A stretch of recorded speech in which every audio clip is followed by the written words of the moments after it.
ಇವ್ರಿಗೂ ಅವಾಗೂ 20-21 ವರ್ಷ ಅಷ್ಟೇ, ನೀನು ಜಾಸ್ತಿ ವಯಸ್ಸಾಗಿರಲಿಲ್ಲ, 19-20-21 ಅಷ್ಟೇ ತಮ್ಮಯ್ಯ. ಮತ್ತು ಇವ್ರಿಗೇನು 25-30 ವರ್ಷ ಆಗೋಗ್ಬಿಟ್ಟಿರಲಿಲ್ಲ.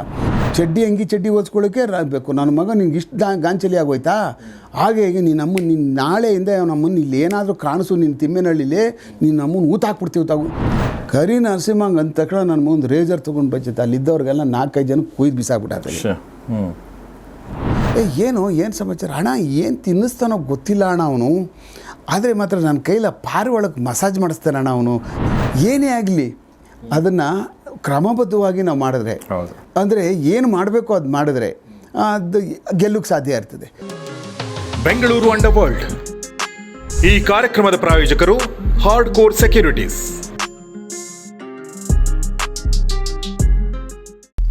ಸ್ಟಾಕ್ ಮಾರ್ಕೆಟ್ನಲ್ಲಿ ಸಕ್ಸಸ್ಫುಲ್ ಟ್ರೇಡರ್ ಹಾಗೂ ಇನ್ವೆಸ್ಟರ್ ಆಗಬೇಕು ಅಂತ ನಿಮಗೂ ಅನಿಸ್ತಾ ಇದೆನಾ? ಸ್ಟಾಕ್ ಮಾರ್ಕೆಟಿನ ಸಪ್ತಸ್ವರಗಳ ಬಗ್ಗೆ ತಿಳ್ಕೋಬೇಕೆ ಅಥವಾ ಹೆಡ್ಜಿಂಗ್ ಕಲಿಬೇಕು ಅಂತ ಇದೆ, ಈ ಕೆಳಕಂಡ ನಂಬರ್ಗೆ ಕಾಲ್ ಮಾಡಿ ಹಾಗೂ ರಿಸರ್ವ್ ಮಾಡ್ಕೊಳ್ಳಿ. Thank you.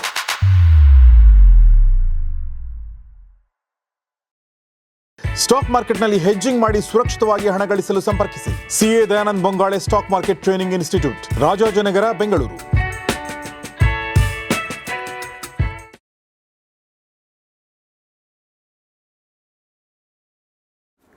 ಸ್ನೇಹಿತರೆ ನಮಸ್ಕಾರ. ಗೌರಿ ಶಕಿ ಸ್ಟುಡಿಯೋದ ವಿಶೇಷ ಕಾರ್ಯಕ್ರಮ ಬೆಂಗಳೂರು ಅಂಡರ್ ವರ್ಲ್ಡ್ ನಿಮಗೆಲ್ಲ ಸ್ವಾಗತ. ನಾನು ಗೌರಿ ಶಕಿ. ನಮ್ಮಲ್ಲಿದ್ದಾರೆ ನಿವೃತ್ತ SP ಉಮೇಶ್ ಸರ್ ನಮಸ್ಕಾರ ಮತ್ತು ವೆಲ್ಕಮ್ ಟು ದ ಶೋ. ನಮಸ್ತೆ. ಕಳೆದ ಸಂಚಿಕೆಯಲ್ಲಿ ನಾವು ಒಂದು ನಾಟಕದ ಬಗ್ಗೆ ಮಾತಾಡಿದ್ವಿ. ರೌಡಿಗಳಿಗೂ ನಾಟಕಕ್ಕೂ ಏನು ಸಂಬಂಧ ಅಂತ ಒಂದು ಪ್ರಶ್ನೆ ಬರುತ್ತೆ ಸರ್. ಅಲ್ಲೂ ಅವರು ಕಲ್ಚರಲಿ ಇಂಟ್ರೆಸ್ಟೆಡ್ ಒಂದು ನಾಟಕ ಮಾಡಬೇಕನ್ನೋದೊಂದು ಅವಾಗಿತ್ತು. ಈಗ ಅದು ಇಲ್ಲ ಅನ್ಸುತ್ತೆ. ಈಗಲೂ ನಾನು ಅಲ್ಲಲ್ಲಿ ನೋಡ್ತೀನಿ ಒಂದು ಪೋಸ್ಟರ್ಗಳು, ಪ್ರಚಂಡ ರಾವಣ ಅಂತ ಪೋಸ್ಟರ್ ಕಾಣ್ತಾ ಇರುತ್ತೆ. ಜೈಲುಗಳಲ್ಲಿ ಒಳ್ಳೊಳ್ಳೆ ನಾಟಕ ಆಡ್ತಾರೆ. ಜೈಲುಗಳಲ್ಲಿ ಮಾಡಿರೋ ನಮ್ಮ ಹುಲ್ಗಪ್ಪ ಕಟ್ಟಿಮನಿ ಅಂತ ಒಬ್ಬರು ಡೈರೆಕ್ಟರ್ ಇದ್ದಾರೆ. ಅವರು ಕೈದಿಗಳ ಕಡೆಯಿಂದ ನಾಟಕ ಮಾಡಿಸಿರೋದು ಕೂಡ ನಾನು ನೋಡಿದ್ದೀನಿ, ಅದ್ರ ಬಗ್ಗೆ ಕೇಳಿದ್ದೀನಿ. ಸೊ ಕೈದಿಗಳ ಕಡೆಯಿಂದ ಈಗ ಮತ್ತು ಇವರು ಅಪರಾಧ ಲೋಕದಲ್ಲೂ ಕೂಡ ಅವ್ರಿಗೂ ಒಂದು ಸ್ಟೇಜ್ ಮೇಲೆ ಕಾಣಿಸ್ಕೋಬೇಕು, ಶೋ ಕೊಡಬೇಕಂತ ಆಸೆ ಇರುತ್ತೆ. ಸುಮಾರು ಜನರಿಗೆ ಅದು ಇದೆ ಅಲ್ಲ ಸರ್ ಈಗಲೂ, ಅಂದರೆ ಸಿನಿಮಾಗಳಲ್ಲೂ ಒಂದಷ್ಟು ಪಾತ್ರಗಳು ಮಾಡಿರೋದೆಲ್ಲವೂ ನಾವು ನೋಡಿದ್ವಿ. ಸೊ ಕಳೆದ ಸಂಚಿಕೆಯಲ್ಲಿ ಯಮಲೋಕ ಅಂತ ನಾಟಕ ಮಾಡಿ ಆ ಯಮಲೋಕ ನಾಟಕ ಮಾಡ್ತಿರ್ಬೇಕಾದ್ರೆ ಗೋವಿಂದನ್ನ ಮತ್ತು ಇನ್ನೊಬ್ಬ ಯಾರನ್ನ ಕರ್ಕೊಂಡು ಹೋಗ್ತಾರೆ ಸರ್? ಕರಿ ನರಸಿಂಹ ಅವರಿಬ್ಬರನ್ನೂ ಪೊಲೀಸರು ಅರೆಸ್ಟ್ ಮಾಡ್ತಾರೆ, ಸ್ಟೇಜ್ ಮೇಲೆ ಅರೆಸ್ಟ್ ಮಾಡ್ತಾರೆ. ಜನರಿಗೆ ಅದು ಇದು ನಾಟಕನ ಅದು ರಿಯಲ್ ಅನ್ನೋದು ಗೊತ್ತಾಗಲ್ಲ. ಈ ಮಧ್ಯದಲ್ಲಿ ಕಾಳ ಅನ್ನೊಬ್ಬ ವ್ಯಕ್ತಿ ಏನಿರ್ತಾನೆ, ಅವನು ಕೋಳಿ ಗೂಡು ತರಕ್ಕೆ ಹೋಗಿರ್ತಾನೆ, ಅವನಿಗೆ ನಾಗರಹಾವು ಕಚ್ಚಿ ಅವನಲ್ಲಿ ಸತ್ತೋಗ್ತಾನೆ. ಸೊ ಆ ಥರ ಆಗುತ್ತೆ. ಸೊ ಈಗ ನಾಟಕ ನೋಡೋಕ್ಕೆ ಸುಮಾರು ಜನ ರೌಡಿ ಎಲಿಮೆಂಟ್ಸ್ ಎಲ್ಲ ಬಂದಿರ್ತಾರೆ. ಸೊ ಏನಾಗುತ್ತೆ ಸರ್ ಇದಾದಮೇಲೆ? ನೋಡಿ, ನಾಟಕ ಎಲ್ಲ ಮುಗಿಯುತ್ತೆ ಮತ್ತು ನೆಕ್ಸ್ಟ್ ಡೇಗೆಲ್ಲ ಪೊಲೀಸ್ವರೆಗೂ ಸತ್ಯ ಗೊತ್ತಾಗ್ತದೆ, ಏನಾಗ್ತು ಏನು ಅಂದ್ಬಿಟ್ಟು ಅಲ್ಲಿ ಹಾವಿದ್ದದ್ದು ಗೊತ್ತಾಗುತ್ತೆ. ಓಹೋ ಇದು ಹಾವು ಕಚ್ಚಿ ಅವನಿಗೆ ಇದಾಗಿದೆ ಅಂತೇಳಿ ಡಾಕ್ಟ್ರ್ ಹೌದು ಪಾಯ್ಸನ್ ಆಗಿದೆ, ಇದು ಹಾವು ಕಚ್ಚಿರೋದು ಅಂದ್ಬಿಟ್ಟು ಅಂತ ಅಲ್ಲಿಗೆ ಒಂದು ತಾರ್ಕಿಕ ಬರುತ್ತೆ. ಇವನು ಎತ್ಕೊಂಡು ಬಂದಿದ್ದೆ ಬರಬೇಕಾದಾಗಲೇ ಅಲ್ಲಿ ಕದಿಬೇಕಾದಾಗಲೇ ಅಲ್ಲಿ ನಾವು ಕಚ್ಚಿದೆ ಅದು. ಅಲ್ಲಿಂದ ಎತ್ಕೊಂಡು ಬರ್ತಾ ಇರಬೇಕಾದಾಗ ಅವ್ನು ಸುಸ್ತಾಗಿದ್ದ ಮೇಲೆ ಕೂತ್ಕೊಂಡಿದ್ದಾನೆ. ಕೂತ್ಕೊಂಡಾದ್ಮೇಲೆ ಹಾಗೆ ಹಿಂದಕ್ಕೆ ಬಿದ್ದೋಗ್ಬಿಟ್ಟಿದ್ದಾನೆ. ವಿಷಯ ಏರಿ ಅವನಿಗೆ ಪ್ರಜ್ಞೆ ತಪ್ಪಿ ಹಿಂದಕ್ಕೆ ಬಿದ್ದೋಗ್ಬಿಟ್ಟಿದ್ದಾನೆ. ಅದರಿಂದ ಅಲ್ಲಿ ಏಟ್ಗಳು ಬಿದ್ದಿರ್ತಕ್ಕಂಥದ್ದು ಅನ್ನುವಂಥದ್ದು ಕೊರಾಬ್ರೇಟಿವ್ ಎವಿಡೆನ್ಸಲ್ಲಿ ಗೊತ್ತಾಗ್ಬಿಡುತ್ತೆ. ಆಮೇಲೆ ಮತ್ತೆ ಬಾಡಿನಲ್ಲಿ ಅದು ಏನು ಇಂಜೆಕ್ಟ್ ಆಗಿ ವಿಷ ಇದ್ದಂಥದ್ದು ಸಿಕ್ಕಾದ ಕಡೆ ಅವ್ರಿಗೆ ಗೊತ್ತಾಯಿತು, ದಿಸ್ ಈಸ್ ಆಕ್ಸಿಡೆಂಟಲ್ ಡೆತ್ ಆಗಿದೆ ಇದು ಅಂದ್ಬಿಟ್ಟು ಅಂತ. ಕೊನೆಗೆ ಅದಾದಮೇಲೆ ಇವರನ್ನು ಕಳಿಸ್ಕೊಡ್ತಾರೆ ವಾಪಸ್ ಎಲ್ಲರೂ. ಯಾರಿಗೆ ನೀವು ಹೋಗಿ ಎಲ್ಲರೂ ಗೊತ್ತಾಗುತ್ತಾ ಪೊಲೀಸವ್ರಿಗೆಲ್ಲ ಗೊತ್ತಾದಮೇಲೆ ಗೋವಿಂದ ಮತ್ತು ಕರಿ ನರಸಿಂಹ ಅವ್ರನ್ನೆಲ್ಲರೂ ಕಳಿಸ್ಕೊಡ್ತಾರೆ. ಓಕೆ. ವಾಪಸ್ ಬಂದಾದಮೇಲೆ ಏನಾಗುತ್ತೆ, ಒಂಥರ ಒಂದು ವ್ಯಾಕ್ಯೂಮ್ ಕ್ರಿಯೇಟ್ ಆಗಿಬಿಡುತ್ತೆ. ವಾಪಸ್ ಅಂದರೆ ಎಲ್ಲ ಬಿಟ್ಟು ಕಳಿಸ್ತಾರೆ, ಯಾಕೆಂದರೆ ಇವ್ರಿಗೆ ಸತ್ಯ ಗೊತ್ತಾದ್ಮೇಲೆ ಅವ್ರನ್ನೂ ಕಳಿಸ್ಬಿಡ್ತಾರೆ. ಆವಾಗ ಒಂದು ವ್ಯಾಕ್ಯೂಮ್ ಕ್ರಿಯೇಟ್ ಆಗ್ತದೆ ಅಲ್ಲಿ. ಒಂದು ಈ ಕಡೆ ಸೈಡು ಈಗೆಲ್ಲ ಹುಡುಗರುಗಳು ಈ ಥರ ಎಲ್ಲ ಮಾಡ್ಕೊಬಿಟ್ರು. ಆಮೇಲೆ ಮತ್ತೆ ನನ್ನ ಮಗ ಇವನು ಆಗಲೇ ಸುಮಾರು ಸಾರಿ ಬಂದು ಇದು ಮಾಡ್ತಾ ಇದ್ದಾನೆ ಅನ್ನುವಂಥದ್ದು ಕಿಟ್ಟಿ ಅವನಿಗೆ ಗೋವಿಂದ ಇದ್ರ ಬಗ್ಗೆ ತಲೆ ಕೆಡಿಸ್ಕೊಳ್ಳೋದಿಲ್ಲ, ತಮ್ಮಯ್ಯ ತಲೆ ಕೆಡಿಸ್ಕೊಳ್ತಾನೆ. ಸ್ವಲ್ಪ ಮುಂದಾಲೋಚನೆ ಮಾಡ್ತಾನೆ ತಮ್ಮಯ್ಯ. ಒಂದು ಸ್ವಲ್ಪ ಗೋವಿಂದ ಸ್ವಲ್ಪ ಶಾರ್ಟ್ ಟೆಂಪರ್ ಆದರೆ ತಮ್ಮಯ್ಯ ಶಾರ್ಟ್ ಟೆಂಪರ್ ಅಲ್ಲ, ಭಾಳ ಯೋಚನೆ ಮಾಡಿ ಎಲ್ಲ ಕೆಲಸಗಳನ್ನ ಎಕ್ಸಿಕ್ಯೂಟ್ ಮಾಡ್ತಿದ್ದವನು.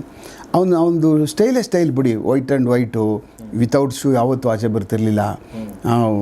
ಈಸ್ ಭಾಳ ಒಂದು ಸಿಸ್ಟಮೆಟಿಕ್ಕಾಗಿ ಅವನು ಆಚೆ ಬರ್ತಕ್ಕಂಥದ್ದು ಮನುಷ್ಯ ಥರ. ಏನೋ ಈ ಬೇರೆ ರೋಡಿಗಳು ಬರ್ತಾರಲ್ಲ ಆ ಥರ ಎಲ್ಲ ಅವನ ಆ್ಯಟಿಟ್ಯೂಡ್ ಇರ್ತಿರಲಿಲ್ಲ. ಈಸ್ ಎ ಡಿಫ್ರೆಂಟ್ ಆ್ಯಟಿಟ್ಯೂಡ್ ಅವನು ತಮ್ಮಯ್ಯ. ಅವರು ಏನೇ ಮಾಡಬೇಕಾದ್ರೂ ಯೋಚನೆ ಮಾಡಿಕೊಂಡು ಭಾಳ ಆ ವಿಚಾರದಲ್ಲಿ ಮುಂದಾಲೋಚನೆ ಮಾಡೇ ಕೆಲಸ ಮಾಡ್ತಿದ್ದು, ಸಡನ್ ತೀರ್ಮಾನಗಳೇನು ಮಾಡ್ತಾ ಇರಲಿಲ್ಲ. ಆದ್ರೂ ಏನಾಗ್ತಿತ್ತು ಅಂತಂದರೆ ಈ ಹುಡುಗರುಗಳಿರ್ತಾರಲ್ಲ, ಅವನ ಜೊತೆಲಿರೋ ಹುಡುಗರುಗಳು ಅವನ್ನ ಕಂಟ್ರೋಲ್ ತಪ್ಪೋಗ್ಬಿಟ್ಟವ್ರೆ ಅಂತ ಅಲ್ಲ, ಆ ವಯಸ್ಸೇ ಹಂಗೇನೆ. ಇವ್ರಿಗೂ ಅವಾಗೂ 20-21 ವರ್ಷ ಅಷ್ಟೇ, ನೀನು ಜಾಸ್ತಿ ವಯಸ್ಸಾಗಿರಲಿಲ್ಲ, 19-20-21 ಅಷ್ಟೇ. ತಮ್ಮಯ್ಯ ಮತ್ತು ಇವ್ರಿಗೆ 25-30 ವರ್ಷ ಆಗೋಗ್ಬಿಟ್ಟಿರಲಿಲ್ಲ. ಅದು ಜೊತೆಲಿದ್ದಂಥ ಹುಡುಗರುಗಳು ಅದೇ ಏಜ್ನವರೆಲ್ಲ, ಸೇಮ್ ಏಜ್ನವ್ರೇ ಎಲ್ಲ. ಆಮೇಲೆ ಸರಿ ಏನಾಗೋಯ್ತು, ಇದೆಲ್ಲ ನಡಿಬೇಕಾದಾಗ ಅಲ್ಲೊಂದು ಬಸವೇಶ್ವರ ಸ್ಕೂಲ್ ಅಂತ ಬರುತ್ತೆ, ಕನ್ನಡ ಮೀಡಿಯಂ ಸ್ಕೂಲು. ಆವಾಗ ಬಸವೇಶ್ವರ ಸ್ಕೂಲ್ ಎಲ್ಲಿ ಸರ್ ಅದು? ತಿಮ್ಮೇನಹಳ್ಳಿನಲ್ಲೇ. ಆವಾಗ ಇವ್ರದ್ದು ಪ್ರಲಾಪ ಇರಲಿಲ್ಲ ಆವಾಗ. ಏನು ಇವ್ರದ್ದು ಪ್ರೈವೇಟ್ ಸ್ಕೂಲ್ಗಳವ್ರದ್ದು ಭಾಳ ಎಲ್ಲೆಲ್ಲೋ ಒಂದೊಂದು ಕ್ರಿಶ್ಚಿಯನ್ ಸ್ಕೂಲ್ಗಳು ಬಿಟ್ಟರೆ, ಈಗಿರ್ತಕ್ಕಂಥ 100 ಮೀಟ್ರಿಗೆ 200 ಮೀಟ್ರಿಗೆ ಈಗ ಪ್ರೈವೇಟ್ ಸ್ಕೂಲ್ಗಳಿದ್ದಾವೆ, ಆಗಿರಲಿಲ್ಲ. ಆವಾಗ ನನ್ನ ಲೆಕ್ಕದಲ್ಲಿ 80% ಎಲ್ಲ ಗೌರ್ಮೆಂಟ್ ಸ್ಕೂಲ್ಗಳಿಗೆ ಹೋಗ್ತಾ ಇರೋದು, ಆ ಏರಿಯಾಗಳಲ್ಲಿದ್ದಂಥ ಗೌರ್ಮೆಂಟ್ ಸ್ಕೂಲ್ಗಳಿಗೆ ಹೋಗುವಂಥದ್ದಿತ್ತು. ಅದು ಯೂಜ್ ಕ್ರೌಡ್ ಬರೋರು, 1,000, 1,500 ಮಕ್ಕಳುಗಳು ಸ್ಕೂಲ್ಗಳಿಗೆ. ದೊಡ್ಡ ಸ್ಕೂಲ್ಗಳಿದ್ದು ಆಗೆಲ್ಲ, ಸಾಲಿಲ್ಲ ಅಂದ್ರೆ ಆಚೆಗಳು, ಈ ಥರ ಸ್ಕೂಲ್ಗಳಲ್ಲಿ ಯೂಜು ಹುಡುಗರುಗಳು ಬಂದು ಸೇರುವಂಥದ್ದು ಇರ್ತಿತ್ತು. ಆಮೇಲೆ ತುಂಬ ಏರಿಯಾಗಳಿಂದ ಬರೋರು, ಒಂದೇ ಏರಿಯಾಗಳಿಂದ ಬರುವಂಥವ್ರು ಇರಲಿಲ್ಲ. ಆವಾಗ ಏನಾಗ್ತಿತ್ತು, SLC 9th ಇಲ್ಲ ಆ ಟೈಮ್ಗೆಲ್ಲ ಬಂದಾಗ ಏನಾಗ್ತಾಯಿತ್ತು, ಒಂದು ಸ್ವಲ್ಪ ಚಿಟ್ ಚಾಟ್ ಮಾಡೋದು ಹುಡುಗರುಗಳು, ಅವರವರೇ ಹೊಡೆದಾಗ ಗಲಾಟೆ ಮಾಡ್ಕೊಳ್ಳೋದು, ಹೆಣ್ಮಕ್ಳುಗಳ ನಾವು ಚುಡಾಯಿಸ್ಕೊಬಿಡೋದು, ಆಮೇಲೆ ಅವಳಿಗೆ ಇವನಿಗೇನೋ ಮಾತಾಡ್ಸೋಕೆ ಹೋಗೋದು, ಈ ಥರದವೆಲ್ಲ ನಡೀತಾ ಇತ್ತಲ್ಲಿ. ಆಮೇಲೆ ಆ ಮನೆಯಿಂದ ಅವ್ರ ಅಪ್ಪನ ಬೀಡಿ ತಂದುಬಿಡೋದು, ಸಿಗರೇಟ್ ಎತ್ಕೊಬಂದ್ಬಿಡೋದು, ಪಾರ್ಟ್ನರ್ ಆಗಿಬಿಟ್ಟು ಎಲ್ಲೋ ಸೇದ್ಕೊಂಡು ಸೇದೋದು, ಗುಂಪುಗಳು ಸೇರಿಕೊಂಡು, ಇವೆಲ್ಲ ಚೇಷ್ಟೆಗಳಿದ್ದಾವೆ ಆ ವಯಸ್ಸಲ್ಲಿ. ಇಂಥದ್ದು ನಡೀತಿದ್ದಾಗ ಏನಾಗ್ತಾಯಿತ್ತು, ಊರು ಹುಡುಗರುಗಳು ಕೆಲವು ಜನ ಕಡೆಯಿಂದ ಬರ್ತಾರಲ್ಲ, ಎಲ್ಲ ಬೇರೆ ಬೇರೆ ಕಡೆಯಿಂದ ಆ ಹುಡುಗರು, ಅದೊಂದು ಗುಂಪುಗಳು ಇದೆಲ್ಲ ಮಾಡ್ತಾಯಿತ್ತು. ಆ ಹುಡುಗರುಗಳು ಈ ಲೋಕಲ್ ಅವ್ರು ಇದ್ರಲ್ಲ, ಯಾರು ತಿಮ್ಮೇನಹಳ್ಳಿ, ಗೋವಿಂದರಾಜ ನಗರ ಈ ಕಡೆ ಈ ಭಾಗದ ಹುಡುಗರುಗಳಿದ್ರಲ್ಲ, ಇವ್ರುಗಳಿಗೆಲ್ಲ ಗೊತ್ತಾಗ್ತೆ, ಎಲ್ಲೇನೋ ನಮ್ಮ ಸ್ಕೂಲ್ಗೆಲ್ಲ ಬಂದು ನೀವೆಲ್ಲ ಬೀಡಿ ಸಿಗರೇಟ್ ಎಲ್ಲ ಸೇರ್ತೀರಿ ಅಂತೆ, ಹಾಗೆ ಮಾಡ್ತೀರಿ ಅಂತ ಹೇಳ್ಬಿಟ್ಟು ಬಂದಿದ್ದೆ ಅವ್ರನ್ನೆಲ್ಲ ಹಿಡ್ಕೊಂಡು ಎಳ್ಕೊಬಂದು ಅವ್ರನ್ನೆಲ್ಲ ತಗೊಂಡು ಮೇಷ್ಟ್ರ ಮುಂದೆ ನಿಲ್ಲಿಸ್ಬಿಡ್ತಾರೆ ಈ ಹುಡುಗರು. ನೋಡಿ ಸರ್, ಎಲ್ಲೆಲ್ಲಿಂದ ನೋಡಿ ಬೀಡಿ ಎಲ್ಲ ಸಿಗರೇಟ್ ಎಲ್ಲ ಸೇದಿ ಇದೆಲ್ಲ ಇದು ಮಾಡ್ತಾರೆ ನಮ್ಮ ಇಲ್ಲೆಲ್ಲ ಬಂದು ಹಾಗೆ ಹೀಗೆ ಅಂತೇಳಿ ಇದನ್ನು ಮೇಷ್ಟ್ರು ಹೇಳಿರ್ತಾರೆ. ಯಾರು ಹೇಳಿದ್ರೆ ಹಿಂಗೆ ನಂಗೆ ತಿಳಿಸ್ಬೇಕು, ನೀವು ಬೀಡಿ ಸಿಗರೇಟ್ ಯಾರು ಕದ್ದು ಸೇದಿದ್ರೆ ಇದೆಲ್ಲ ಮೇಷ್ಟ್ರು ಹೇಳಿರ್ತಾರಲ್ಲ, ಅದು ಒಂದು ಸ್ವಲ್ಪ ಅವ್ರಿಗೊಂದು ಇಂಜೆಕ್ಟ್ ಆಗಿರುತ್ತೆ ಮಕ್ಕಳುಗಳಿಗೆ. ಸರಿ ಆಯಿತು, ಅವ್ರಿಗೆಲ್ಲ ಕರ್ಕೊಬಂದು ಆ ಹುಡುಗರುಗಳು ಸಿಕ್ಕಾಬಿಟ್ಟು ಒಂಥರ ಅವಮಾನ ಆದಂಗೆ ಆಗ್ಬಿಡ್ತು. ಅದು ಅವಮಾನ ಆದಂಗೆ ಆಗ್ಬಿಡ್ತು. ಅದರಲ್ಲಿ 2 ಹುಡುಗರು ಬರಲಿಲ್ಲ ನೆಕ್ಸ್ಟ್ ಡೇ ಸ್ಕೂಲ್ಗೆ. ಅಂದರೆ ಒಂದು ಸ್ವಲ್ಪ ಎಲ್ಲ ಒಂದೇ ಥರ ಇರೋಲ್ಲ ಮಕ್ಕಳುಗಳು, ಒಬ್ಬೊಬ್ರು ಒಂದೊಂದು ಥರ ತೊಗೊಬಿಡ್ತಾರೆ ಇದರಲ್ಲಿ. ಆಮೇಲೆ ಅವರಿಬ್ಬರು ಹುಡುಗರುಗಳು ಮನೆಗೂ ಹೋಗಲಿಲ್ಲ, ಸ್ಕೂಲಿಗೆ ಬರ್ತೀವಿ ಅಂತ ಅಂದ್ಬಿಟ್ಟು ಮತ್ತು ವಾಪಸ್ಸು ಮನೆಯಲ್ಲೂ ಇಲ್ಲ, ಸ್ಕೂಲ್ಗೂ ಬರಲಿಲ್ಲ. ಎಲ್ಲಿ ಹೋಗ್ಬಿಟ್ರಿ ಇವರು, ಏನು ಕತೆ ಏನು ಅಂತೇಳ್ಬಿಟ್ಟು ಅಂತ ಇವ್ರಿಗೆಲ್ಲ ಟೆನ್ಷನ್ ಆಯಿತು, ಹುಡ್ಕೋಕ್ಕೆ ಶುರು ಮಾಡಿದ್ರು. ಆಮೇಲೆ ಏನು ಮಾಡಿದ್ರು, ಅವರೆಲ್ಲ ಬಂದು ಸ್ಕೂಲ್ನ ಮೇಷ್ಟ್ರ ಮೇಲೆ ಬೀಳಕ್ಕೆ ಶುರು ಮಾಡಿಬಿಟ್ರು. ಅಂದರೆ ಮೇಷ್ಟ್ರಿಗೆ ನೀವು ಎಲ್ಲ ಈ ಥರ ಎಲ್ಲ ಮಾಡಿ ಅವ್ರಿಗೆಲ್ಲ ಎದುರಿಸ್ಬಿಟ್ಟು, ಪೇರೆಂಟ್ಸ್ಗಳು ಎಲ್ಲ ಬಂದು ಇದು ಮಾಡಿಬಿಟ್ಟಿದ್ದೀರಿ, ನಿಮ್ಮಿಂದ ನಮ್ಮ ಮಕ್ಕಳುಗಳು ಇದಾಗ್ಬಿಟ್ಟಿದ್ದಾರೆ, ಹೊರಟೋಗಿದ್ದಾರೆ, ನೀವು ಎದುರಿಸಿರೋದಕ್ಕೆ ಈ ಥರ ಎಲ್ಲ ಮಾಡಿರೋದಕ್ಕೆ ಹಿಂಗೆ ಆಗ್ಬಿಟ್ಟಿದ್ದಾರೆ, ಹಾಗೆ ಹೀಗೆ ಅಂತ ಹೇಳ್ಬಿಟ್ಟು ಅಂತ ಮೇಷ್ಟ್ರ ಮೇಲೆ ಬಿದ್ದುಬಿಟ್ರು. ಅದು ಸ್ಕೂಲ್ ಒಳಗಡೆ ದೊಡ್ಡ ಗಲಾಟೆ ಇಟ್ಕೊಬಿಟ್ಟಿತ್ತು. ಅವಾಗೇನಾಗೋಯ್ತು, ಇದೆಲ್ಲ ಇವ್ರಿಗೆ ಗೊತ್ತಾಯಿತು. ಯಾರಿಗೆ ಕರಿ ನರಸಿಂಹ, ಫುಲ್ ಟೀಮ್ ಇತ್ತಲ್ಲ ಅವ್ರಿಗೆಲ್ಲ, ಗೋವಿಂದ ಇವ್ರಿಗೆಲ್ಲ ಗೊತ್ತಾಯಿತು. ಇವರೇ ಗೋವಿಂದ ತಮ್ಮಯ್ಯ ಹೋಗಲಿಲ್ಲ, ಇವರು ಟೀಮ್ ಫುಲ್ ಹೋದರು. ಇದು ಪರಮೇಶ, ಹರಿಪರಿ ಇವರೆಲ್ಲ ಸುಮಾರು ಜನ ಅಲ್ಲಿಗೆ ಹೋದರು. ಹೋಗ್ಬಿಟ್ಟು ಸ್ಕೂಲ್ಗೆ ಹೋಗಿ ನೋಡಿಕೊಂಡು ಅಲ್ಲೆಲ್ಲ ಹೋಗೆಲ್ಲ, ಏನ್ರಿ ನೀವು ಹಿಂಗೆಲ್ಲ ಮಾಡ್ತೀರಿ, ಇಲ್ಲೇನು ಬೀಡಿ ಸಿಗರೇಟ್ ಸೇದಕ್ಕೆ ಕಲಿಸ್ತೀರಿ ನೀವು, ನೆಕ್ಸ್ಟ್ ಕೇಳಿದೆ ಹಾಗೆ ಹೀಗೆ ಅಂತೇಳಿ ಎಲ್ಲ ಡಿಫೆಂಡ್ ಮಾಡಿ ಅವ್ರನ್ನೆಲ್ಲರೂ ಪೂರ್ತಿ ಒಂದು ಸಮಾಧಾನ ಮಾಡಿಬಿಟ್ಟು ಹಿಂಗೆಲ್ಲ ಆಗಲ್ಲ ಅಂತೇಳಿ ಗಲಾಟೆ ನಿಲ್ಲಿಸ್ಬಿಟ್ಟು ವಾಪಸ್ ಬರ್ತಾಯಿದ್ರು. ಅಷ್ಟೊತ್ತಿಗೆ ಏನಾಗೋಯ್ತು, ಆ ಒಂದು ಹುಡುಗ ಮಿಸ್ ಆಗಿದ್ನಲ್ಲ, ಅವನು ಬಂದು ಈ ಕಡ್ಡಿ ರಮೇಶ ಅಂತ ಅಂದ್ಬಿಟ್ಟು ಅಂತ, ಅವನು ನಟೋರಿಯಸ್ ರೌಡಿನೇ, ಎಲ್ಲಿ ಬೇಡನ್ಪುರದಲ್ಲಿ. ಅವನು ಹುಡುಗರುಗಳೆಲ್ಲ ಈಗ ಅವ್ರ ಅಕ್ಕ ಎಲ್ಲ ಬಂದಿದ್ರು ಇಲ್ಲಿ ಸ್ಕೂಲ್ಗೆ, ಅವರು ಹೋಗಿದ್ದಾರೆ, ಬನ್ನಿ ನಾವು ಹೋಗೋಣ ಅಂದ್ಬಿಟ್ಟು ಬರ್ತಾಯಿದ್ರು ಇವರು. ಇವನಿಗೆ ಇಲ್ಲಿ ಕರಿ ನರಸಿಂಹ ಮತ್ತು ಇವರೆಲ್ಲ ಹುಡುಗರುಗಳು ಯಾವಾಗ ಆಚೆ ಬರ್ತಾಯಿದ್ರಲ್ಲ, ಬಂದ ತಕ್ಷಣ ಕಡ್ಡಿ ರಮೇಶನ್ ನೋಡ್ದ ಅವನು. ಇವರಿಬ್ಬರು ಮೊದಲಿಂದನೂ ಸ್ವಲ್ಪ ಆ ಭಾಗದಲ್ಲಿ ಈಗ ಸಣ್ಣ ಪುಟ್ಟ ಗಲಾಟೆಗಳಾಗಿದ್ದಾವೆ, ಕಡ್ಡಿ ನರಸಿಂಹ ಮತ್ತು ಕರಿ ನರಸಿಂಹನಿಗೆ. ಇವ್ರು ಮೊದಲಿಂದನೂ 2-3 ಸಾರಿ ಗಲಾಟೆಗಳಾಗಿ ಇದೆಲ್ಲ ಏನೇನೋ ಬೇರೆ ಬೇರೆ ವಿಚಾರಕ್ಕೆ ಏನೇನೋ ಆಗಿದೆ, ಹಲವಾರು ವಿಚಾರಗಳು ಅವ್ರ ಮಧ್ಯೆ ವೈಮನಸ್ಸಿತ್ತು. ಹಂಗಂತ ಬಂದ ತಕ್ಷಣವೇ ಇವನು ಅವನ ಜೊತೇಲಿ ಬಂದಲ್ಲ ಅವ್ನಿಗೆ, ಏನೋ ಎಲ್ಲ ಇವಂದೇ ಅಂದ್ಕಣೋ, ಏನೋ ಎಲ್ಲ ಇವ್ರದ್ದೇ, ಏನು ಇವ್ರ ಅಪ್ಪಂದು ಸ್ಕೂಲು, ಏನು ಇವ್ರ ಅಪ್ಪ ಕೊಡ್ತಾನೆ ಎಲ್ಲ ಸಂಬಳಗಳು ಹಾಗೆ ಹೀಗೆ ಅಂತ ಹೇಳ್ಬಿಟ್ಟು ಅಂತ ಅವ್ನ ಜೊತೇಲಿದ್ದು ಹುಡುಗರುಗಳು ಕರಿ ನರಸಿಂಹ ಅಂದ್ಬಿಟ್ಟ. ಕರಿ ನರಸಿಂಹಂಗೆ ಅಂದ ತಕ್ಷಣ ನನ್ನ ಮುಂದೆ ರೇಜರ್ ತೊಗೊಂಡು ಬಚ್ಚುತ್ತೆ ಅಲ್ಲಿದ್ದವ್ರಿಗೆಲ್ಲ 4-5 ಜನ ಕುಯ್ದು ಬಿಸಾಕ್ಬಿಟ್ಟಾರೆ. ನಮ್ಮನೆ ನಾವು ಬಂದಿರೋದು ನಾವು ಒಳ್ಳೆ ಕೆಲಸ ಮಾಡೋಕ್ಕೆ ಬಂದಿದ್ದೀವಿ, ನಾವು ಸಮಾಧಾನ ಮಾಡಿ ಕಳ್ಸೋಣ ಅಂತ ಬಂದರೆ ನಮಗೆ ಈ ಥರ ಮಾಡ್ತೀರ. ನಮ್ಮಪ್ಪಂದ ಸ್ಕೂಲ್ ಅದು. ನೀವು ಎಲ್ಲೆಲ್ಲಿಂದ ನಾವು ಕಳಿಸೋದು ಬೀಡಿ ಸಿಗರೇಟ್ ಸೇದಿ ನಾವು ಇದು ಯಾವ ಮಟ್ಟಕ್ಕೆ ಕತ್ಕೊಬಿಡ್ತುವುದು ಅಂತಂದರೆ 1 ವಾರ 15 ದಿವಸ ಮಕ್ಕಳನ್ನೇ ಕಳಿಸ್ತಿಲ್ಲ ಸ್ಕೂಲ್ಗೆ. ಇವರು ಪೇರೆಂಟ್ಸ್ಗಳು ಬಸವೇಶ್ವರ ಸ್ಕೂಲ್ಗೆ ಆ ಮಟ್ಟದ ಗಲಾಟೆ ಆಗ್ಬಿಡ್ತು ಸ್ಕೂಲಲ್ಲಿ. ಆಮೇಲೆ ಮೇಸ್ಟ್ರುಗಳೇ ರಜೆ ಹಾಕ್ಬಿಟ್ರು ಭಯ ಬಿದ್ದುಬಿಟ್ಟು. ಈ ರೌಡಿಗಳೆಲ್ಲ ಇನ್ವಾಲ್ವ್ ಆಗ್ಬಿಟ್ರಲ್ಲ, ಎಲ್ಲ ಸುಮ್ಮನೆ ಅವ್ರವ್ರ ಮಧ್ಯೆ ನಮ್ಮದೆಲ್ಲ ತೊಂದರೆ ಆಗ್ಬಿಡ್ತದೆ ಅಂತ ಹೇಳ್ಬಿಟ್ಟು ಅವರೆಲ್ಲ ರಜೆ ಹಾಕ್ಬಿಟ್ರು. ಪೊಲೀಸವ್ರುಗಳು ಕ್ಯಾಂಪ್ ಆಗ್ಬಿಡ್ತಾರೆ ಕಾಂಪೌಂಡ್ ಒಳಗಡೆ. ಯಾವ ಮಟ್ಟಕ್ಕೆ ಒಂದು ಸಣ್ಣದು ಈ ಥರದ್ದು ಘಟನೆಗಳು ಹೆಂಗೆ ಸ್ಪಾರ್ಕ್ ಆಗ್ತವೆ. ಈ ರೌಡಿಗಳು ಇನ್ವಾಲ್ವ್ ಆದರೆ, ಈ ರೌಡಿ ಕ್ಯಾರೆಕ್ಟರ್ಗಳು, ಆ್ಯಟಿಟ್ಯೂಡ್ಗಳು ಇನ್ವಾಲ್ವ್ ಆದಾಗ ಏನೇನೆಲ್ಲ ಆಗ್ತವೆ ಕಾರಣ ಅಂತ ಅಂದ್ಬಿಟ್ಟು ಅಂತ. ಬೇರೆ ಜನ ಹೋಗಿದ್ರೆ ಹಂಗೆ ಆಗ್ತಾ ಇರಲಿಲ್ಲ. ಆ್ಯಟಿಟ್ಯೂಡ್ ಇರುವಂಥ ಜನಗಳು ಹೋದಾಗ ಹಿಂಗೆ ಆಗ್ಬಿಡುತ್ತೆ. ಅವ್ನು ಕಾಂಪ್ರಮೈಸ್ ಮಾಡ್ಕೊಳ್ಳಲ್ಲ, ಅವ್ನು ಹೇಳಿದ್ದೇ ನಡಿಬೇಕು. ಆಮೇಲೆ ಏನಾಗೋಯ್ತು, ಅದು ಬೇರೆಯವ್ರದ್ದು ಈ ಥರ ತಿರುಗಿಕೊಬಿಡ್ತದು, ದೊಡ್ಡ ಗಲಾಟೆಗಳಾಗಿ ತಿರುಗಿಕೊಂಡು ಈ ವಿಚಾರದಲ್ಲಿ ಬೇರೆ ಕಡೆಗೆ ಡೈವರ್ಟ್ ಆಗೋಗ್ಬಿಡ್ತು. ಆಮೇಲೆ ದೊಡ್ಡ ಗಲಾಟೆ ಆಯಿತು. ಪೊಲೀಸವ್ರು ಬಂದರು, ಅವ್ರನ್ನೆಲ್ಲ ಗಿಡದೆಲ್ಲ ಓಡಿಸೋ ಸ್ಕೂಲೆಲ್ಲ ಇದಾಯಿತು. ಪೊಲೀಸ್ನವ್ರು ಕ್ಯಾಂಪ್ ಹಾಕೋದ್ರಲ್ಲಿ ಅಲ್ಲಿ ಬಿಟ್ಟು ರೆಗ್ಯುಲರಾಗಿ 2-3 ದಿವಸ ಯಾರೂ ಮಕ್ಕಳು ಬರ್ತಾಯಿಲ್ಲ. ಆಮೇಲೆಲ್ಲ ಒಂದು ಶಾಂತಿ ಸಭೆ ಅದು ಇದು ಎಲ್ಲ ಮಾಡಿ ಎಲ್ಲ ಕಳಿಸ್ಕೊಡ್ಬೇಕು ಅಂಥೇಳಿ ಮಕ್ಕಳುಗಳಿಗೆಲ್ಲ ನಿಧಾನಕ್ಕೆ ಸ್ಕೂಲಿಗೆ ಬರೋಕ್ಕೆಲ್ಲ ಪ್ರಾರಂಭ ಆದರು. ಅಷ್ಟೊತ್ತಿಗೆ ಏನಾಗೋಯ್ತು, ಇವನು ಒಂಥರ ಕರಿ ನರಸಿಂಹ ಇದ್ದಾನಲ್ಲ, ಇವನು ಮಹಾನ್ ಪಂಟ್ರಿ. ಇವನು ಈ ಥರ ಏನಾದರೂ ಆಗ್ಬಿಟ್ಟು ಯಾರ ಇವನೇ ಹೊಡೆದಿರೋದು. ಆ್ಯಕ್ಚುಲಿ ತಪ್ಪಿಸ್ಕೊಬಿಟ್ಟಿದ್ದಾರೆಲ್ಲ, ಯಾರೂ ಸಿಗಲಿಲ್ಲ. ಅವ್ರೇನು ಮಾಡೋದು, ಹಿಂಗೆಲ್ಲ ಆಗಿತ್ತಲ್ಲ, ಗೋವಿಂದನ ಮನೆಗೂ ಮತ್ತು ತಮ್ಮನ ಮನೆಗೂ ಇವ್ರನ್ನೇ ತಗೊಂಡು ಕೂರ್ಸ್ಕೊಳ್ಳೋರು. ಯಾರು ಅವರು ಮಕ್ಕಳು, ನಿಮ್ಮ ಹುಡುಗರೆಲ್ಲ ಲೋಫರ್ಗಳೆಲ್ಲೋ ಓಡೋಗ್ಬಿಟ್ಟಿದ್ದಾರೆ, ನಿಮ್ಮ ಬಿದ್ದಿರೋವರೆಗೂ ನನ್ನ ಮಕ್ಕಳು ಸಿಕ್ಕುವರೆಗೂ ನೀವು ಬಿದ್ದಿರಿಲ್ಲ ಕಪ್ಪಲ್ಲಿ. ಪೊಲೀಸರು ಅವ್ರನ್ನ ತಗೊಂಡು ನಿನ್ನ ಶಿಷ್ಯಂದಿರೇ ತಾನೇ ಅವರು. ಇವ್ರಿಗೆ ನನ್ನ ಮಕ್ಕಳು ಏನಪ್ಪ ಹಿಂಗೆ ಮಾಡ್ತಾರೆ, ಇವರು ಏನು ಮಾಡೋದಲ್ಲ. ಈಗ ಇವ್ರಿಗೊಂಥರ ಈಚೆ ಹೋಗೋಕ್ಕೂ ಆಗಲ್ಲ, ಹೊರಗಡೆ ಹೋಗೋಕ್ಕೂ ಆಗಲ್ಲ, ಒಳಗೆ ಇರೋಕ್ಕೂ ಆಗೋದಿಲ್ಲ. ವಾತಾವರಣ ಆ ಥರ ಸೃಷ್ಟಿಯಾಗೋಗ್ಬಿಟ್ಟಿದೆ. ಆಚೆ ಸುಮಾರೆಲ್ಲ ರೌಡಿಗಳು, ಬೇಜಾನ್ ಜನ ರೌಡಿಗಳು, ಒಂಟಿ ಆಗಲಿ ಸಾಕು ಕಾಯ್ಕೊಂಡು ಹೊಡೆದ್ಬಿಡೋಣ, ಇವ್ರಿಗೇನು ಕಾಯ್ಕೊಂಡು ಕೂತ್ಕೊಂಡಿರೋ ಗ್ಯಾಂಗ್ಗಳು, ಗುಂಪು ಬಿಟ್ಬಿಟ್ಟು ಈಚೆ ಬಂದ ತಕ್ಷಣ ಹೊಡೆದ್ಬಿಡೋಣ ಅನ್ನುವಂಥವ್ರು. ಇಂಥ ವಿಷಯ ಸರ್ಕಲ್ಗೆ ಇವರಿಬ್ಬರು ಸಿಗಾಕೊಬಿಟ್ಟಿದ್ರು. ಅಷ್ಟೊತ್ತಿಗಾಗಲೇ 20ನೇ ವರ್ಷಕ್ಕೆ ಸಿಗಾಕೊಬಿಟ್ಟಿದ್ರು. ಈಚೆ ಬಿಟ್ಟು ನನ್ನ ಮಕ್ಕಳ ಯಾರೂ ಬರಬೇಡಿ, ನೀವು ಯಾರಾದರೂ ಒಬ್ಬರು ಬಂದರೆ ಸಾಯಿಸ್ಬಿಡ್ತೀನಿ ಅಂತ ಹೇಳೋಕ್ಕೂ ಧೈರ್ಯ ಇಲ್ಲ. ಇಲ್ಲ ಬನ್ರಪ್ಪ, ನಾಳೆ ಬರಲಿಲ್ಲ ಅಂದರೆ ಇವ್ರ ಹತ್ರ ಗುಂಪೇ ಇಲ್ಲ, ನಾಳೆ ಇನ್ಯಾರೋ ಬಂದು ಹಾಕ್ಬಿಡ್ತಾರೆ ಇವ್ರಿಗೆ. ಈ ಪರಿಸ್ಥಿತಿಗೆ ಇಬ್ಬರು ಸಿಗಾಕೊಬಿಟ್ರು. ಅಷ್ಟೊತ್ತಿಗೆ ಏನಾಗೋಯ್ತು, ಇವನು ಯಾರು ಈ ಕಡ್ಡಿ ನರಸಿಂಹ ಇದ್ನಲ್ಲ, ಬ್ಯಾಡ್ರಾಯನ್ಪುರದವನು, ಅವನು ಈ ಕರಿ ನರಸಿಂಹನ ಹುಡ್ಕಾಡೋಕೆ ಶುರು ಮಾಡ್ಬಿಟ್ಟ. ಕಡ್ಡಿ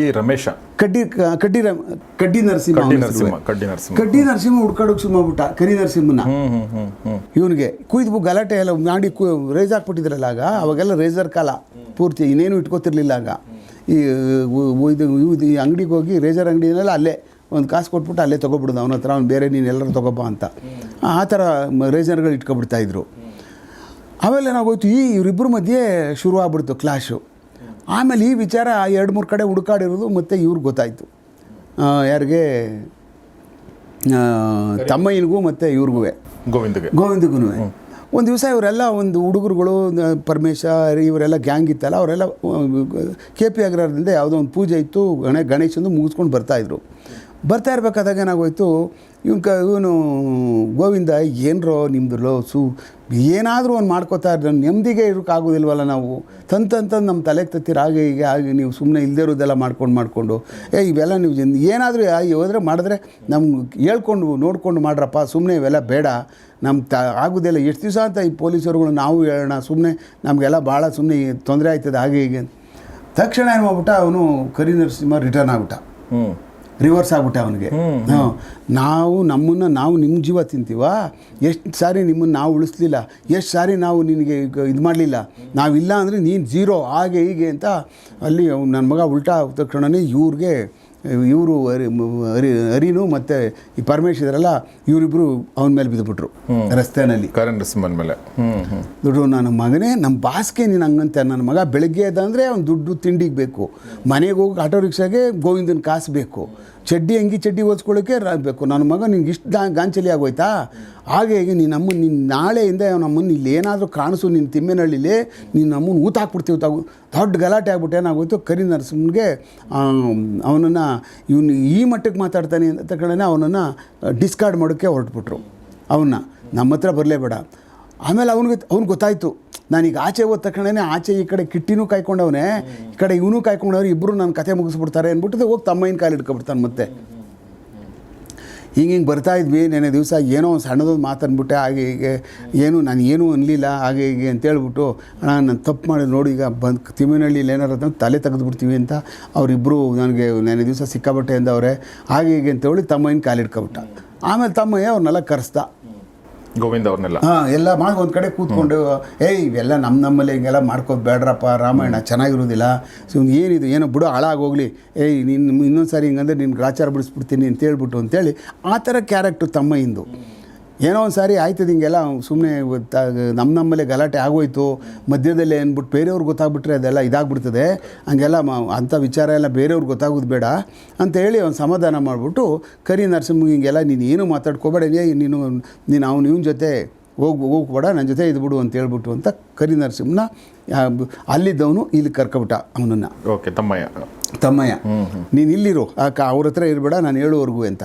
ಬಟ್ ಎಲ್ಲಿದ್ರು ಇವರೆಲ್ಲ ಒಟ್ಟಿಗೆ ಇರ್ತಾರೆ, ಒಂದೇ ಕಡೆ ಮನೆಯವರವು, ಆ ಕಡೆ ಮೇಲ್ಗಡೆ ಗೋವಿಂದಂದು, ಈ ಕಡೆ ಕೆಳಗಡೆ ತಮ್ಮಯ್ಯಂದು. ಒಂದೇ ಕಡೆ ಕ್ಯಾಂಟೀನಲ್ಲಿ ಊಟ ತಿನ್ನಬೇಕು, ಅಲ್ಲೇ ಕಡೆ ಊಟ ಮಾಡಬೇಕು, ಹೋಗ್ಬೇಕಾದ್ರೂ ರಾತ್ರಿ ಅಲ್ಲೇ ಊಟ ಮಾಡ್ಕೊಂಡು ಹೋಗ್ಬೇಕು, ಇನ್ನೆಲ್ಲೂ ಇಲ್ಲ, ಎಲ್ಲ ಒಂದೇ ಕಡೆ ಇರಬೇಕು. ಇವರು ಮಾತಾಡಲೇಬೇಕು, ಮತ್ತು ಈ ಥರದವೆಲ್ಲ ನಡೀತವೆ. ಹಿಂಗೆ ಅವರವರಲ್ಲೇ ಒಳಗಡೆ ಒಂದಲ್ಲ ಸುಮಾರು ವೈಮನಸ್ಸುಗಳು ಒಂದು ಬುಗಲೆತ್ತರಕ್ಕೆ ಬೆಳೀಕೆ ಪ್ರಾರಂಭ ಆದವು. ಅಂದರೆ ಲೀಕ್ ಆಗೋಕ್ಕೆ ಶುರುವಾದ ಇವ್ರದ್ದು. ಇವರಲ್ಲಿ ವೈಮನಸ್ಸು ಯಾವಾಗಲೂ ಪ್ರಾರಂಭ ಆಗ್ತಾವೆ ಅಂದರೆ ಬೇರೆ ಗ್ಯಾಂಗ್ಗಳಿಗೆ ಇವ್ರದ್ದು ಲೀಕ್ ಆಗೋಕ್ಕೆ ಆಗ್ತಾ ಬಂತು. ಕರೆಕ್ಟ್, ಇವ್ರ ಮಧ್ಯದಲ್ಲಿ ಹಿಂಗೆ ಆಗ್ತಾ ಇದೆ, ಅವ್ರ ಮಧ್ಯದಲ್ಲೇ ಭಿನ್ನಾಭಿಪ್ರಾಯ ಬರ್ತಾ ಇದೆ ಅಂತ ಹೇಳಿ ಗೊತ್ತಾಗ್ತಾ ಬಂತು. ಅವಾಗ ಇದೆಲ್ಲ ವಿಚಾರ ಎಲ್ಲ ಮಾತಾಡ್ಕೊಳ್ಳೋಕೆ ಶುರು ಮಾಡಿದ್ರು. ಆ ಕಡೆ ದಾಸರಳ್ಳಿಲಿರ್ತಕ್ಕಂಥ ಫುಲ್ ಗ್ಯಾಂಗ್ ಅವರು ಮಾತಾಡ್ಕೊಳ್ಳೋಕೆ ಶುರು ಮಾಡಿದ್ರು. ಆಮೇಲೆ ಇಲ್ಲಿ ಕತ್ರಗುಪ್ಪೆ ವಿದ್ಯಾಪೀಠ ಸರ್ಕಲಲ್ಲಿ ಕೆಲವಷ್ಟು ಗ್ಯಾಂಗ್ಗಳಿದ್ರು. ಆ ಗ್ಯಾಂಗ್ಗಳು ಇವ್ರ ಜೊತೆ ಭಾಳ ಚೆನ್ನಾಗಿದ್ರು. ಯಾರು ತಮ್ಮಯ್ಯ ಮತ್ತು ಇವರು ಇಲ್ಲಿಗೆ ಬರೋದು, ಇಲ್ಲೇನಾರ ಆದರೆ ಈ ಕಡೆಯವ್ರು ಅಲ್ಲಿಗೆ ಹೋಗೋದು, ಇದೆಲ್ಲ ಆ ಥರದ್ದೆಲ್ಲ ಒಂದು ರ್ಯಾಪೋರ್ಟ್ ಇಟ್ಕೊಂಡಿದ್ರು ಅವರು.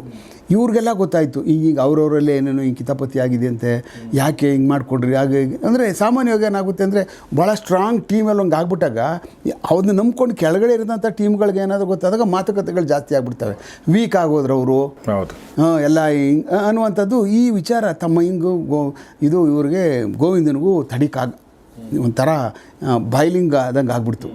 ಯಾರು ಎಲ್ಲೋದ್ರೂ ಈ ವಿಚಾರಗಳು ಈಚೆನೆ ಬರ್ತದೆ ಅಲ್ಲ ಅಂತ.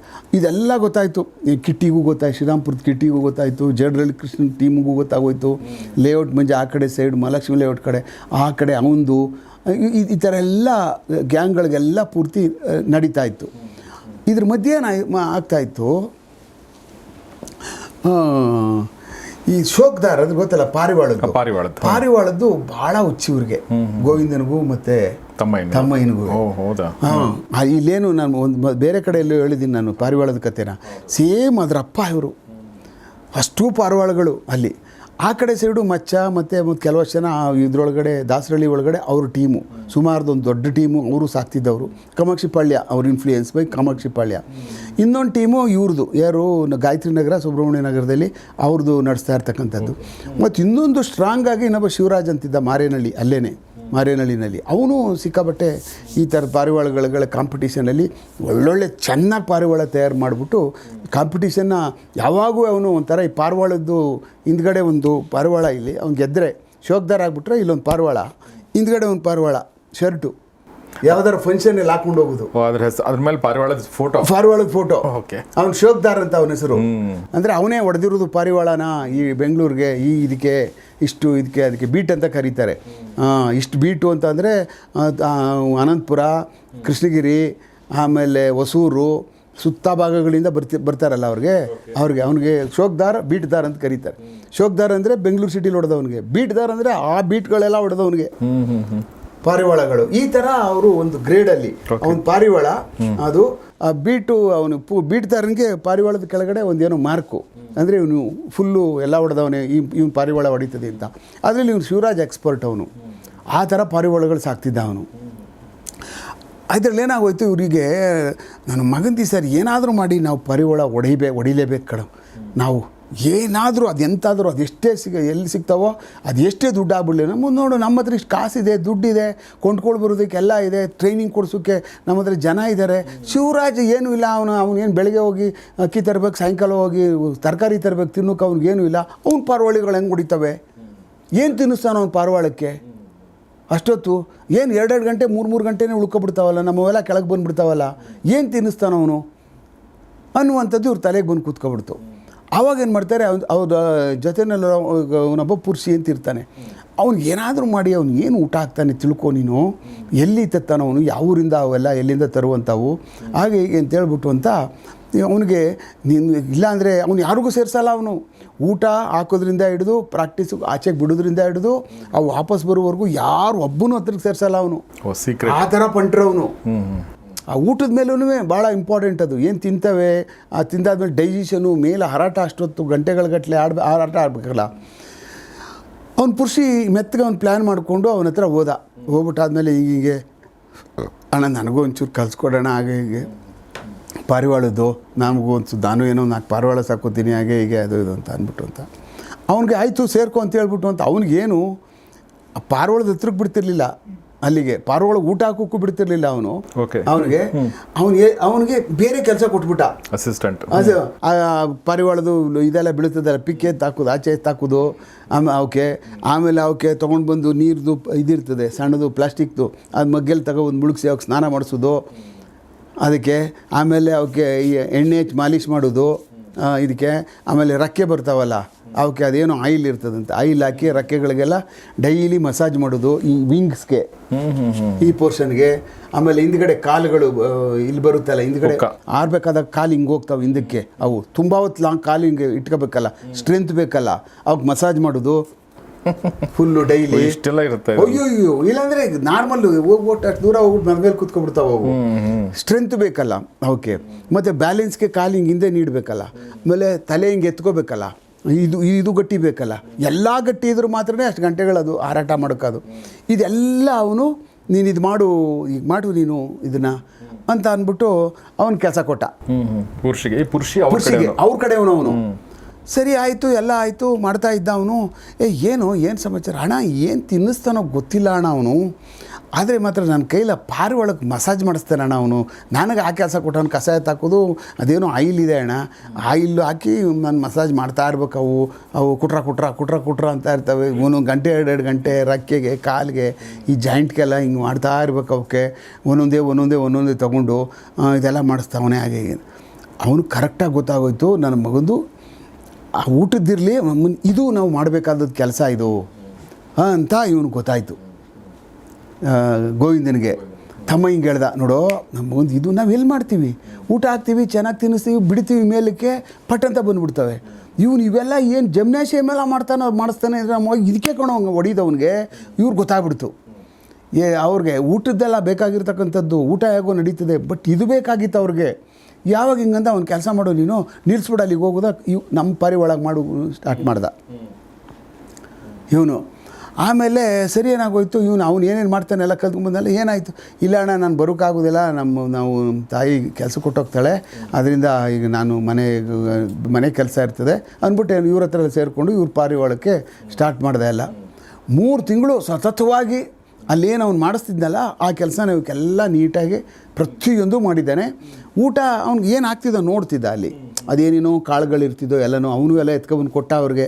ಇಂಥ ಕಾಳುಗಳೆಲ್ಲ ಇರ್ತವೆ, ಇಂಥವೆಲ್ಲ 2 ಟೈಮು ಇಷ್ಟಿಷ್ಟೆಲ್ಲ ಹಾಕ್ತಾರೆ, ಅದೇನೋ ನೀರಿಗೆ ಇಂಥದ್ದೆಲ್ಲ ಹಾಕ್ತಾರೆ ಅಂತ ಕೆಲವಷ್ಟೆಲ್ಲ ಕದೀತಾರೆ ಬಡ್ಡಿ ಮಕ್ಕಳು ಎಲ್ಲ. ಇಂಥ ಕಾಳುಗಳು ನೋಡಿ ಅಂತ ಅದು ಇದ್ರದ್ದು ಅಕ್ಕಿ ಬರುತ್ತೆ, ನಿಮ್ಗೆ ಗೊತ್ತಿರಬೇಕು, ಈ ಸಾಮೆ ಅಂತ ಒಂದು ಬೆಳೀತಾರೆ, ಅದ್ರದ್ದು ಅಕ್ಕಿಗಳವು, ಸಿರಿಧಾನ್ಯ ಅದು ಆಮೇಲೆ ಸಜ್ಜೆದು, ಇವೆಲ್ಲ ಮಿಕ್ಸ್ ಮಾಡಿಬಿಟ್ಟು ಅದನ್ನು ಮಾಡುವಂಥದ್ದು ಅವ್ನು ಗೊತ್ತಾಯಿತು.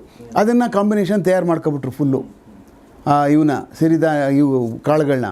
ಆಮೇಲೆ ಇದಾಯಿತು ಎಲ್ಲ ಬಿಟ್ಟಾದಮೇಲೆ ಸತತವಾಗಿ ಯಾರೂ ಹೊಡಿಕಾಗಲಿಲ್ಲ, ಬೀಟ್ನ ಹೊಡೆದಿರಲಿಲ್ಲ. 5 ವರ್ಷ ಬರೀ ಶಿವರಾಜ್ನೇ, ಬರೀ ಬೀಟು 5 ವರ್ಷವೂ ಬೀಟ್ ಅವನೇ ಹೊಡಿತಾ ಇದ್ದದ್ದು. ಬೇರೆಯವರೆಲ್ಲ ಶೋಕ್ದಾರ್ ಹೊಡ್ಕೊಬಿಡೋರು, ಅಂದರೆ ಬೆಂಗಳೂರು ಸಿಟಿದು ಅವರು. ಅಲ್ಲಿ ಬೀಟು ಹೊಡಿಬೇಕು ಅಂದರೆ ರಾಜ ಅಲ್ಲ ಅವನು, ಸುತ್ತ ಸಾಮ್ರಾಟ ಇದ್ದಂಗೆ ಅವ್ರು ಕೊನೆಗೆ ನಾವು ಗೊತ್ತು ಈ ಸಾರಿ ಎಲ್ಲ ತಯಾರು ಮಾಡಿ ಎಲ್ಲ ಮಾಡಿ ಕರೆಕ್ಟಾಗೆಲ್ಲ ಬಿಟ್ಟರು. ನನ್ನ ಮುಂದು ಒಂದು ಶಿವರಾಜಂದು ಬಂದ್ಬಿಡ್ತು. ಶಿವರಾಜಂದು ಆ ಮಟ್ಟಕ್ಕೆ ಮಾಡಿದ್ರೂ 7 ನಿಮಿಷ ಲೇಟಾಗಿ ತಮ್ಮಯಿಂದ ಕೆಳಗಡೆ ಇಳಿದುಬಿಡ್ತು. ಓಹೋ, ತಮ್ಮಯ್ಯ ಗೆದ್ದುಬಿಟ್ಟ. 5 ವರ್ಷ ಅಂದರೆ ಯಾವಾಗಲೂ ಅಷ್ಟೇ ನೋಡಿ, ಏನೇ ಆಗಲಿ ಅದನ್ನು ಕ್ರಮಬದ್ಧವಾಗಿ ನಾವು ಮಾಡಿದ್ರೆ, ಅಂದರೆ ಏನು ಮಾಡಬೇಕು ಅದು ಮಾಡಿದ್ರೆ ಅದು ಗೆಲ್ಲಕ್ಕೆ ಸಾಧ್ಯ ಇರ್ತದೆ.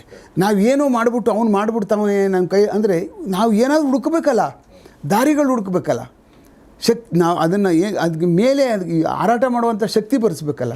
ಚೆನ್ನಾಗಿ ಇಷ್ಟು ಹಾಕ್ಬಿಟ್ಟು ತೊಗೊಬಿಟ್ಟು ಅಕ್ಕಿ ಹಾಕ್ಬಿಟ್ಟು ತಿನ್ನು, ಮೂಟೆ ಇದೆ ತಿನ್ನು ಅಂದ್ಬಿಟ್ಟು ದೊಣ್ಣೆ ತಗೊಂಡು ಕೂತ್ಕೊಬಿಟ್ರೆ ಹಂಗೆ ಆಗಲ್ವಲ್ಲ. ಕರೆಕ್ಟ್. ಅದರದ್ದೇ ಆದಂಥ ಯೋಜನೆಗಳು ರೂಪಿಸ್ಬೇಕಲ್ಲ ನಾವು.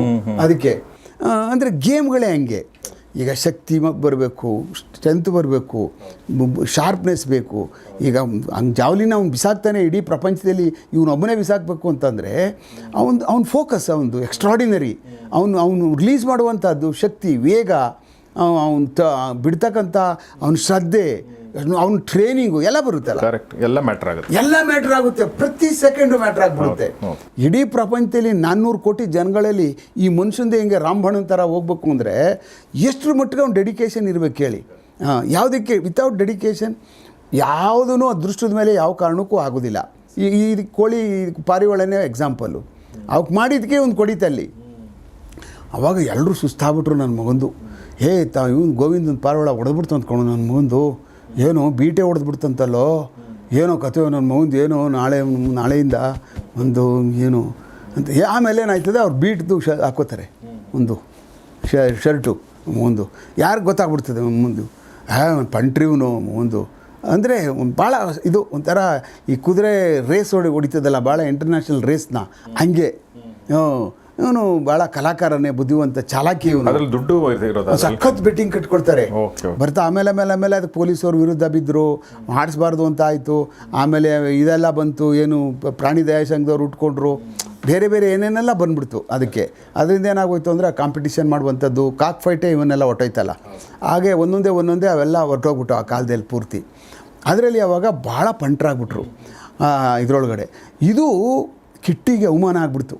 ಕಿಟ್ಟಿಗೆ ಅವಮಾನ ಆಯ್ತು ಅಂದರೆ ಶಿವರಾಜ್ ಅವನ ಪರಿಚಯ ಚೆನ್ನಾಗಿ, ಅವನು ದೋಸ್ತ ಅವನಿಗೆ. ಆಮೇಲೆ ಆ ಭಾಗದಲ್ಲಿ ಬಂಡಿರೆಡ್ಡಿ ಸರ್ಕಲಲ್ಲಿ 50% ಅವರೇ ಹೊಡ್ಕೊಳ್ತಿದ್ರು ಇವನಿರೋ ಏರಿಯಾದಲ್ಲಿ.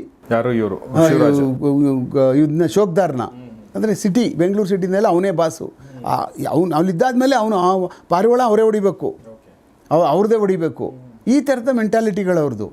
ಒಂದೊಂದು ಗೇಮ್ಗಳು, ಒಂದ್ಸಲ ಕಬಡ್ಡಿ ನಾವೇ ಗೆಲ್ಲಬೇಕು, ಅದಕ್ಕೆ ಕಬಡ್ಡಿನಲ್ಲಿ ಅವ್ನು ಗೊತ್ತಲ್ಲ, ಅವ್ನು ನ್ಯಾಷನಲ್ ಪ್ಲೇಯರ್ ಅವನು, ಈಸ್ ನಾಟ್ ಎನ್ ಆರ್ಡಿನರಿ ಅವನು. ಹೀಗಾಗಿ ಬಹಳ ಒತ್ತಡದ ಒಂದು ಇದು ನಡೀತಾ ಇತ್ತು ಆ ಸಮಯದಲ್ಲಿ. ಆವಾಗ ಈ ಪಾರಿವಾಳದ್ದೆಲ್ಲ ಒಂದು ದೊಡ್ಡ ರೇಸ್ ನಡೀತು. ಆ ರೇಸಲ್ಲಿ ಸಣ್ಣ ಪುಟ್ಟ ಗಲಾಟೆಗಳಾದ ಅದೇ ಆಗ್ತಾವೆ, ಏನು ಮಾಡಿದ್ರೂ ಆಗ್ತಾವಂತೆ.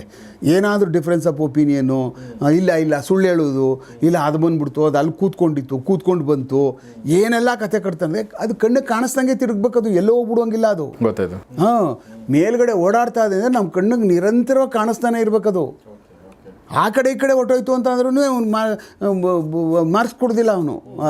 ಬರೋ ಜಡ್ಜ್ಗಳು ಅಲ್ಲೇ ಹೊಡಿತಾ ಇರ್ಬೇಕು ಅವನು ಪಾರಿವಾಳಗಳು. ತುಂಬ ಚೆನ್ನಾಗಿರ್ತದೆ. ಅದೇನಾ ಸರ್ ಆಟ ಅಂದ್ರೆ ಮೇಲೆ ಎಷ್ಟೊತ್ತಿರುತ್ತೆ ಅನ್ನೋದೇ ಆಟ. ಅದೇ ಮೇಲೆ ಎಷ್ಟು ತಿರುಗ್ತದೋ, ಎಷ್ಟು ಶಕ್ತಿ ಇದೆಯೋ ಅದೇ ಆಟ ಅದು. ಅದಕ್ಕೆ ಹೆಂಗೆ ನೀವು ಅದಕ್ಕೆ ಗೊತ್ತಾಗೋದು ಹೆಂಗೆ? ಈ ಮನುಷ್ಯರಿಗೆ ಗೊತ್ತಿದೆ ಗೇಮ್ ಅಂತೇಳಿ ಅದಕ್ಕೆ ಪ್ರಾಕ್ಟೀಸ್ ಮಾಡಿಸಿರ್ತಾರೆ. ಅಷ್ಟು ಪ್ರಾಕ್ಟೀಸು ಅಂದರೆ ಈಗ ನಾಯಿಗಳಿಗೆ ನಾವು ಪ್ರಾಕ್ಟೀಸ್ ಮಾಡಿಸ್ತೀವಿ ನೋಡಿ, ಅದೇ ಪಾರಿವಾಳಕ್ಕೆ ಎಷ್ಟು ನೀನು ಚೆನ್ನಾಗಿ ಯಾವ ಥರ ಬೆಳೆಸಿರ್ತೀಯ, ಹೆಂಗೆ ಮಾಡಿರ್ತೀಯ, ಅದ್ರ ಮೇಲೆ ಅದು ಫ್ಲೈ ಮಾಡೋಕ್ಕಾಗುತ್ತೆ.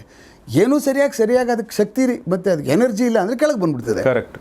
ಮ್ಯಾಕ್ಸಿಮಮ್ ಎನರ್ಜಿ ಇರೋವರೆಗೂ ಅದಕ್ಕೂ ಗೊತ್ತಾಗ್ಬಿಡ್ತದೆ. ನಮ್ಮ ಜೊತೆ ಕಾಂಪಿಟೀಷನು ಅಂತ ಪಾರಿವಾಳ ಬುದ್ಧಿವಂತ ಗೊತ್ತಲ್ಲ ಅವನು ನಮ್ಮ ಜೊತೆ ಕಾಂಪಿಟೀಷನ್ ಮಾಡ್ತಾಯಿದ್ದೆ, ಅದು ಏನಾರಾಗಲಿ ನಾನು ಗೆಲ್ಲಬೇಕು ಅಂತ ಅದು ಹೋಗಿ ತಲೆಗೆ ಬಂದುಬಿಟ್ಟಿರ್ತದೆ. ಇಲ್ಲ ದಡಾರದ ಬಂದು ಕೂತ್ಕೊಬಿಡ್ತವೆ, ನಾವ್ಯಾಕಪ್ಪ ಸುತ್ತಬೇಕು ಅಂದ್ಬಿಟ್ಟು ಅಂತ. ಅವು ಗೊತ್ತಿದೆ ಹೊಡಿತಾವೆ ಅವನು. ಮನುಷ್ಯ ಹೆಂಗೆಲ್ಲ ಟ್ರೈನ್ ಮಾಡಿ ಕೆಲವಷ್ಟು ಬಿದ್ದೆ ಹೋಯ್ತವೆ ನೋಡಿ. ಕೆಲವಷ್ಟು ಪಾರಿವಾಳಗಳು ಕೊನೆ ಲಾಸ್ಟ್ಗೆ 6 ನೆಲಕ್ಕೆ ಬಿದ್ದೋಗ್ಬಿಡ್ತವೆ ದಡಾರಂತ. ಅವು ಗೊತ್ತಿಲ್ಲದೆ ಬಿದ್ದೋಗ್ತಾವ. ಕರೆಕ್ಟ್. ಅವು ಗೊತ್ತಿರುತ್ತೆ ಇದು ಕಾಂಪಿಟೀಷನ್ನು, ನನಗೆ ಅದು ಹೊಡಿತದೆ, ಅದೆಲ್ಲ ನಾನು ಅದಕ್ಕಿಂತ ಜಾಸ್ತಿ ಹಾರಾಟ ಆಡಬೇಕು ಅನ್ನೋಂಥ ಮನಸ್ಥಿತಿನಲ್ಲಿ ಅದ ಮೇಲೆ ಹಾರಾಟ ಆಡ್ತಾ ಇರ್ತದೆ. ಓಹೋ, ಸೂಪರ್. ಹಾಗೆ ಅಂಥದ್ದೊಂದೆಲ್ಲ ನಡೀತಾ ಇತ್ತು. ಅದು ಇರಬೇಕು actually. That is also A sport.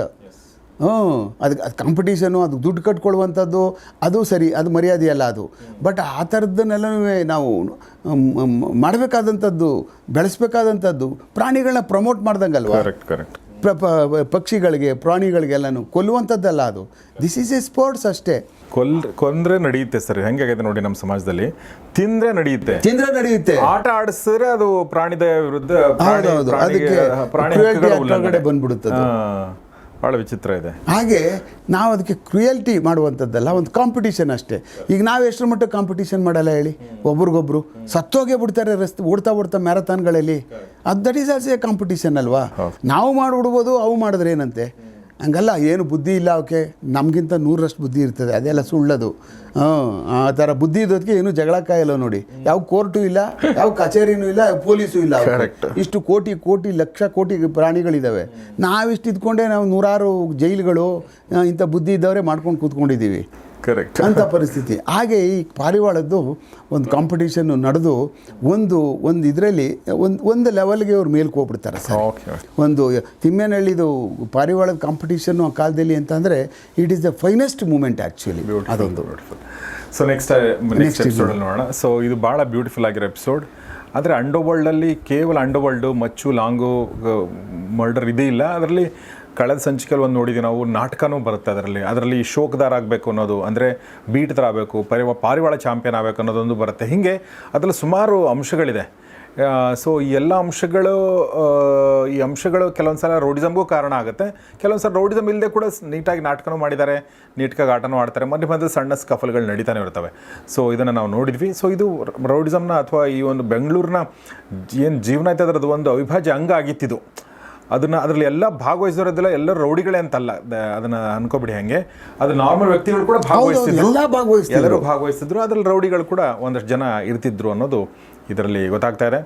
So ಮುಂದಿನ ಭಾಗದಲ್ಲಿ ಈ ಒಂದು ತಿಮ್ಮೇನಹಳ್ಳಿ ಮತ್ತು ಹೊಸಹಳ್ಳಿ ಈ ಭಾಗದ ಈ ಒಂದು ತಮ್ಮಯ್ಯ ಮತ್ತು ಗೋವಿಂದನ ಕಥೆ ಏನಾಗುತ್ತೆ, ಶ್ರೀರಾಮ್ ಪ್ರಕಿಟ್ಟಿ ಏನು ಮಾಡ್ತಾರೆ ಅನ್ನೋದನ್ನು ಮುಂದಿನ ಭಾಗದಲ್ಲಿ ನೋಡೋಣ. ಸರ್ ತುಂಬ ಥ್ಯಾಂಕ್ ಯು ನಿಮಗೆ. Thank you. ಸೊ ನೋಡ್ತಾರೆ ಗೌರಿಶಕ್ತಿ ಸ್ಟುಡಿಯೋ, ನೋಡ್ತಾರೆ ಬೆಂಗಳೂರು ಅಂಡರ್ವರ್ಲ್ಡ್. ನಮಸ್ಕಾರ. ಬೆಂಗಳೂರು ಅಂಡರ್ವರ್ಲ್ಡ್ ಈ ಕಾರ್ಯಕ್ರಮದ ಪ್ರಾಯೋಜಕರು ಹಾರ್ಡ್ಕೋರ್ ಸೆಕ್ಯೂರಿಟೀಸ್.